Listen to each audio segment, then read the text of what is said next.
Hey, what's going on, you guys? Happy Monday to you all. So today I have been at home all day. My son had he actually had a spring fling this morning, but actually all day today at school, but I've been at home with him because he spiked this crazy fever this afternoon, or not this afternoon, it was yesterday afternoon, and actually even like later than that. And so I've been at home all day with him. So I haven't been able to do this earlier like I normally do. But so I wanted to share with you guys a little bit about adrenal fatigue.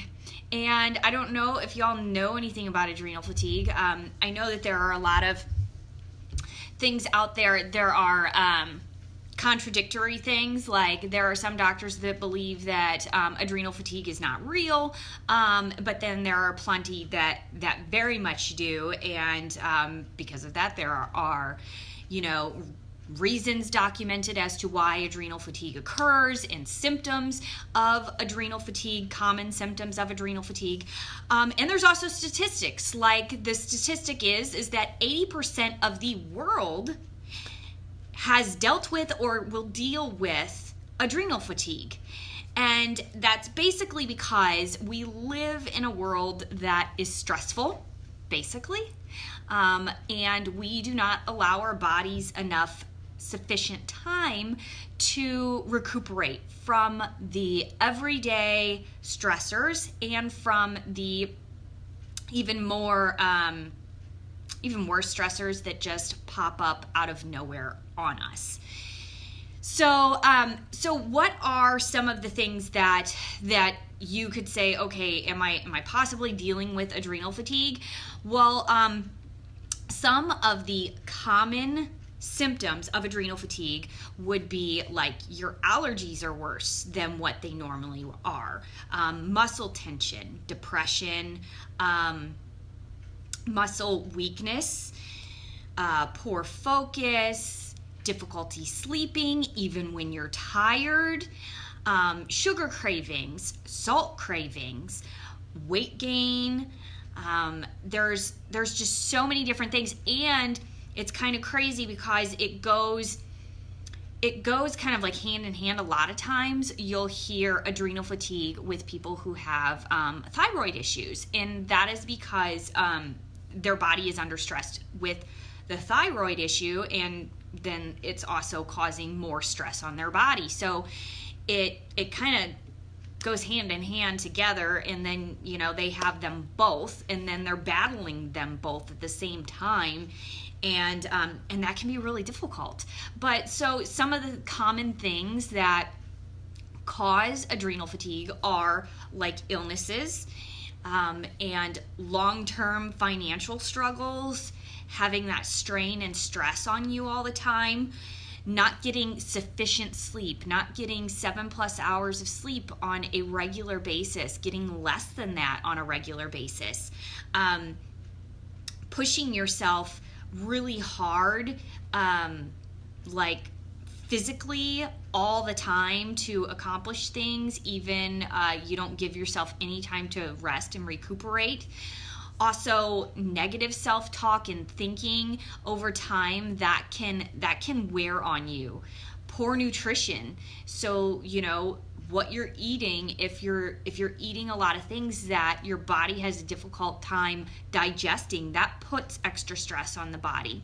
So basically, the adrenals they get to a point where they just can't do their job sufficiently. And the adrenals are basically, they balance our hormones like cortisol and adrenaline and DHEA. And without that balance, our bodies just can't function as well. So they just play a huge role for this little, they're actually like the size of your thumbs. They look like little kidneys, and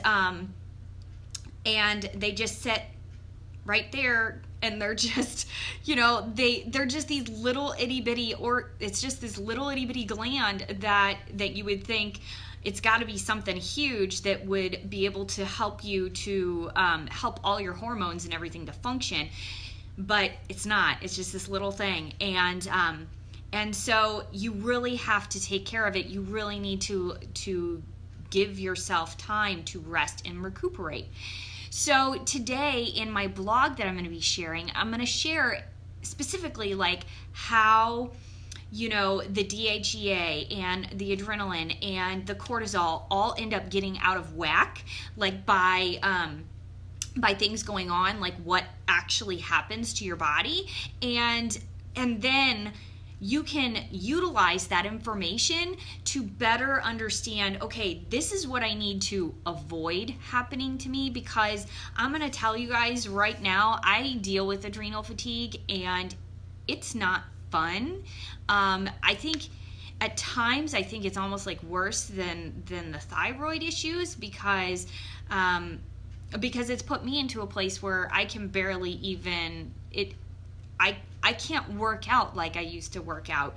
And because my body, if I work out too hard, I get really moody and edgy and irritable in a way that I just don't like being. So I have been forced to back off because I don't want to push my adrenals to the extent that I had pushed them for so long and put myself into this position. So it takes time to make those recover.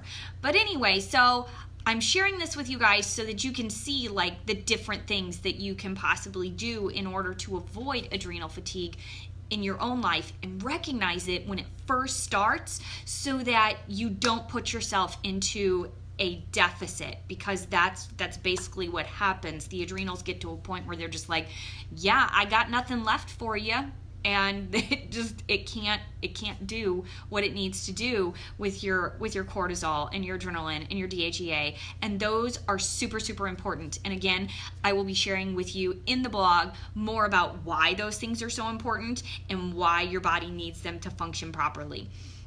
So I appreciate all of you who have hopped on today. I would love to hear if you have dealt with any type of adrenal fatigue in your life that you know of. And if you have, I would love to hear your experience. I'd love to know like what you did to possibly recover, or what, you know, how it was tested. I have read a lot about that on how they test for adrenal fatigue and stuff. So, and I would love to hear your experience with it, because it's something that, you know, that I deal with, and also so many other people deal with, and they don't even realize that they're going through it. So thank you again for popping on, and I look forward to chatting with you guys again soon. And make sure that you check back later for the blog that I will be posting. I'll post it below this, and I'll just post it on my page. And if you want to catch any of my other blogs that I've previously done,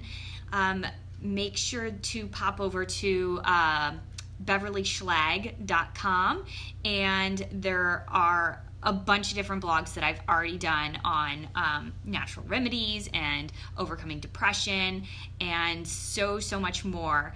And yeah, I'm sorry, Adrian was just saying most people aren't aware of adrenal fatigue, and this is so true.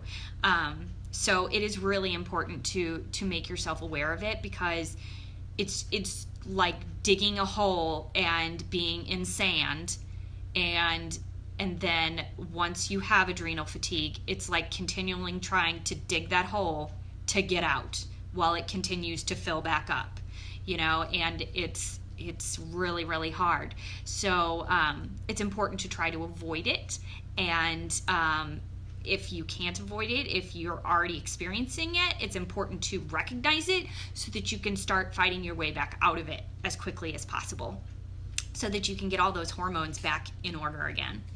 All right, well, I appreciate you popping on, and I will talk to you all later. All right, bye.